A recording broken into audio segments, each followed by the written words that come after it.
In an effort to celebrate Black History Month, the America East Conference is honoring one African American from each of its 9 institutions. To kick off this project, we meet with William Pickens III, who was the first African American student body president at the University of Vermont. Well, it's a great honor to be selected by your alma mater to do almost anything in life. And I think that my experience at Vermont was unique early on, 52 years ago. So I think it's fitting and proper that someone like myself be selected to represent the school, but it indeed is an honor, and I'm humbled by it.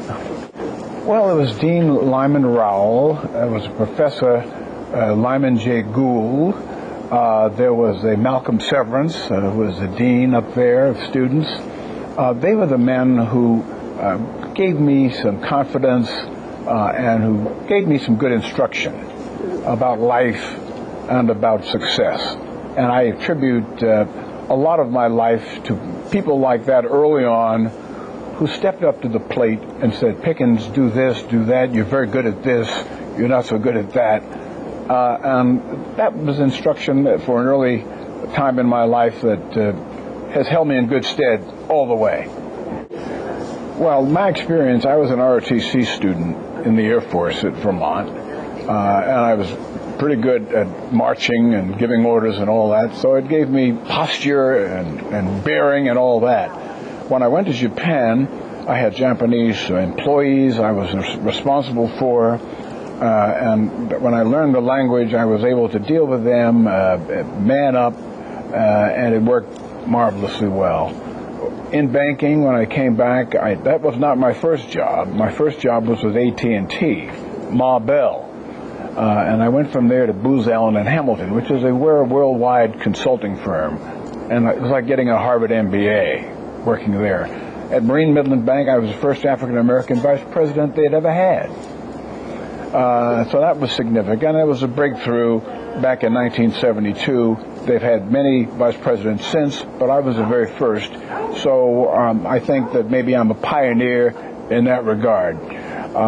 Matter of fact, at Vermont, I was the first black president of the student body and the first black president of the Men's Honor Society. So I've tried to at least get my foot in the door and hope that others would follow. Well, my grandfather went to a little college in New England called Yale. He was the top scholar there. He finished in a class of 1904. He had a lot of illustrious classmates like Joseph Cullman and Thomas Thatcher and Ogden Reed, among others. So my grandfather set down a big marker for our family going to Yale and graduating Phi Beta Kappa. He was a strong man. His parents could not read and write, and yet here he was, a Phi Beta Kappa summa cum laude graduate of Yale. That was quite newsworthy in 1904, and it's probably newsworthy in 2011. He was a great strong man, and we need strong men, and he was my role model in that regard. First of many is great. I don't want to be the last of many.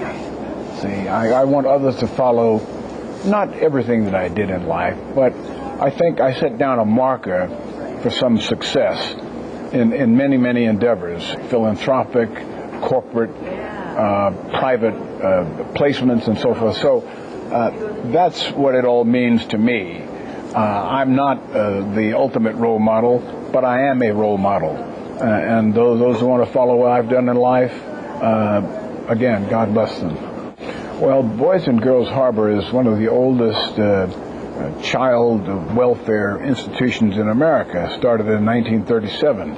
I've been involved for 53 years. I started as a counselor. My daughter was a counselor.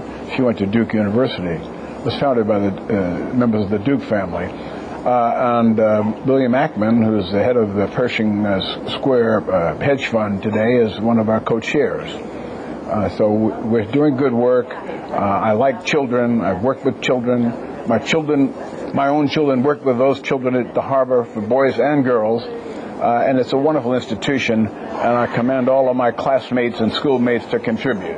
Well, I'm a lifetime member of the NAACP. I joined when I was 5 years old, so I may be the oldest continuous member of the NAACP still around. Okay. It's 71 years for me now, and I was on the national board of the NAACP for 7 years with Benjamin Hooks and Margaret Wilson. So I'm delighted and honored to serve and continue to be involved with the NAACP out here in Long Island. Know yourself well, develop skill sets that are marketable in this world. The world's changing. Learn languages. I studied Japanese, and that kind of thing gives you an edge up on your competition. But stay in school, study, take complicated courses, don't take the easy stuff, and get out here and just work hard. It takes luck too. I mean, I don't care whom you know and what kind of skills or what you look like. You have to have enough luck in life to really traverse this thing from birth to death. But that's what you have to do. And God bless you all.